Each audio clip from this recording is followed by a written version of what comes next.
നമസ്കാരം. Real news.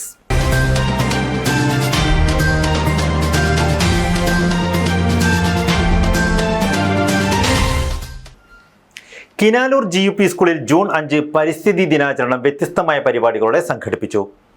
ശതപ്രഭ എന്ന പേരിൽ നടക്കുന്ന സ്കൂളിൻ്റെ 100ാം വാർഷികത്തിൻ്റെ ഭാഗമായി പരിസ്ഥിതി ദിനത്തിൽ 100 വൃക്ഷത്തൈകളാണ് വിവിധയിടങ്ങളിലായി വെച്ചുപിടിപ്പിക്കുന്നത്. പരിപാടിയുടെ ഉദ്ഘാടനം പനങ്ങാട് പഞ്ചായത്ത് 12ാം വാർഡ് അംഗം നിഷ ഗോപിനാഥ് നിർവഹിച്ചു. കിനാലൂർ GUP സ്കൂളിൽ ജൂൺ 5 പരിസ്ഥിതി ദിനാചരണം വ്യത്യസ്തമായ പരിപാടികൾ കൊണ്ട് ശ്രദ്ധേയമായി.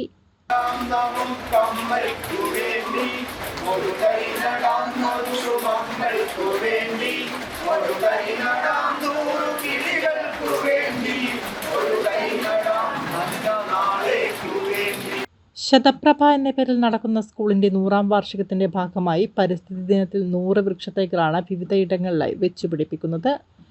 മങ്കയം, ഏഴുകണ്ടി, രാരോത്തുമുക്ക്, ആര്യംകുന്നത്ത് താഴെ, കിനാലൂർ എന്നിവിടങ്ങളിലും റോഡരികിലും അധ്യാപകരുടെയും PTA ആഘോഷ കമ്മിറ്റി ഭാരവാഹികളുടെയും നേതൃത്വത്തിൽ തണൽ മരങ്ങൾ നട്ടു.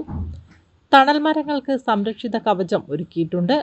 ഓരോ പ്രദേശത്തും മരങ്ങൾ സംരക്ഷിക്കാൻ അതാത് സ്ഥലങ്ങളിലെ ആളുകളെ ചുമതലപ്പെടുത്തുകയും ചെയ്തു. പരിപാടിയുടെ ഉദ്ഘാടനം വാർഡ് മെമ്പർ നിഷ ഗോപിനാഥ് നിർവഹിച്ചു. 100 വർഷം 100 മരങ്ങൾ എന്ന പരിപാടി ഔപചാരികമായി ഉദ്ഘാടനം ചെയ്തതായി അറിയിക്കുന്നു. PM സോമൻ പദ്ധതി വിശദീകരണം നടത്തി. പാരിസ്ഥിതിക മലിനീകരണം ഉൾപ്പെടെ നമ്മുടെ ലോകത്ത് നടന്നുകൊണ്ടിരിക്കുന്നു. ഇതിന് ഒരു പരിധി വരെ നമ്മൾക്ക് മരങ്ങൾ വെച്ച് പിടിപ്പിച്ച് ഇതിനൊരു പരിഹാരം കാണുക എന്നതാണ് ജൂൺ 5 പരിസ്ഥിതി ദിനം ആയിട്ട് നമ്മൾ ആചരിക്കുന്നത്. നമ്മൾ കിനാലൂർ GUP സ്കൂളിൻ്റെ 100ാം വാർഷികത്തിൻ്റെ ഭാഗമായി നമ്മൾ മങ്കയം മുതൽ വട്ടോളി വരെയുള്ള വിവിധ സ്ഥലങ്ങളിൽ നമ്മൾ തണൽ മരങ്ങൾ വെച്ച് പിടിപ്പിക്കുകയാണ്. ഗ്രാമപഞ്ചായത്ത് ആരോഗ്യ വിദ്യാഭ്യാസ standing committee chairperson Hridya S. Chandran, പ്രധാന അധ്യാപിക KB Sreeja, PTA president PK Sreejith, Ismail Raroth, PK Rangeesh Kumar, MP Devadas എന്നിവർ സംസാരിച്ചു.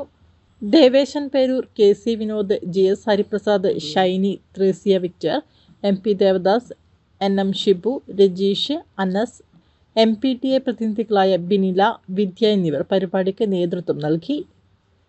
Real news, Balussery.